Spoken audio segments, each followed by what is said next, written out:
Mr. Speaker, thank you very much for giving me this opportunity. Mr. Speaker, my name is Okeya Dokta from Homa Bay County. And Mr. Speaker, before I talk about the matter that we have here today, Mr. Speaker, allow me to talk about something that is really pertinent to me, Mr. Speaker. Something that is going to help the great people of Homa Bay, Mr. Speaker. Mr. Speaker, as a Cosmo Mentis Homo sapien from Homa Bay, I want to take this opportunity, Mr. Speaker, to say that Homa Bay people are blessed. Homa Bay people are blessed in the city. They are blessed in the land. They are blessed in their downsetting. They are blessed in their uprising, Mr. Speaker. They are blessed going in. They are blessed going out, Mr. Speaker. Therefore, Mr. Speaker, I want to say that those guys who are maligning the names of our leaders from Homa Bay, especially our pastor Ezekiel, should stop henceforth, Mr. Speaker.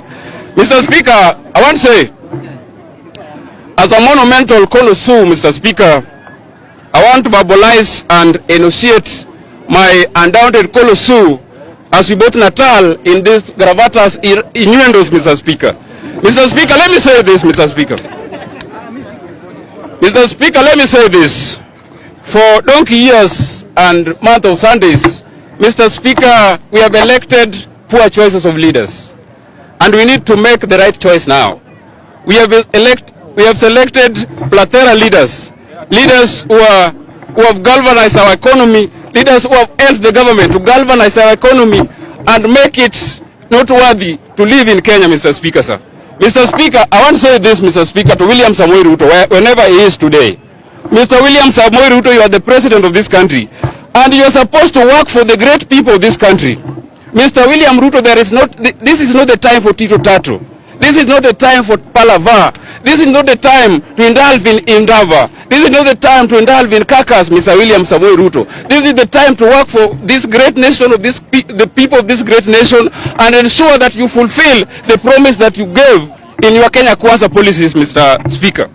Mr. Speaker, I want to say this. Before I talk about this matter that we have here, Mr. Speaker, there is something called consanguinity. In this government, if you don't have consanguinity with the government, and if your nomenclature is not Kiprui, Mr. Speaker, sir, you are not going to get job opportunity, Mr. Speaker, sir.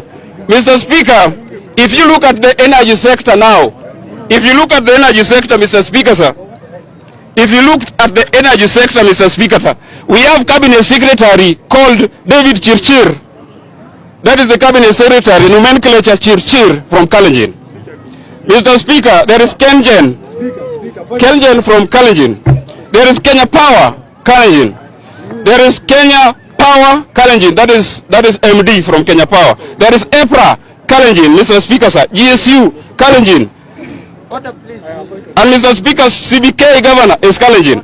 Mr. Speaker, what is that, Mr. Mr. Speaker. Mr. Speaker is the speaker on the floor. Okay, thank you. The right decorum for this bunge la wananchi. We know the meaning of bunge. Okay. What is this guy behind you doing? Mr. Speaker, I've requested him to be there, Mr. Why? Speaker.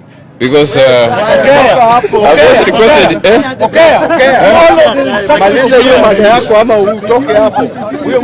Speaker, we need to have some security from Mr. Kimbi.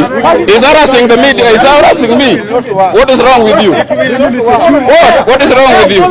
Okay, so Mr. Speaker, he's out now. He's out. Paul imetosa. Mr. Speaker, but you can allow Dennis Wanjala to be there. Okay. Mr. Kimbi is really making a lot of noise here. And I was doing something very good here, Mr. Speaker. And I was saying, Mr. Speaker, I was saying for me to wind up, in the next 30 days, if you look at the number of people that we have in that negotiation table, Mr. Speaker, there is nothing that is going to take place there. After 30 days, Mr. Speaker, sir, we are going to have demonstration. And we are going to demonstrate until William Samoei Ruto is not the president of this country, and we install Raila Amolo Odinga as the president of this country. Mr. Speaker, sir, I beg to rest my case, Mr. Speaker, sir.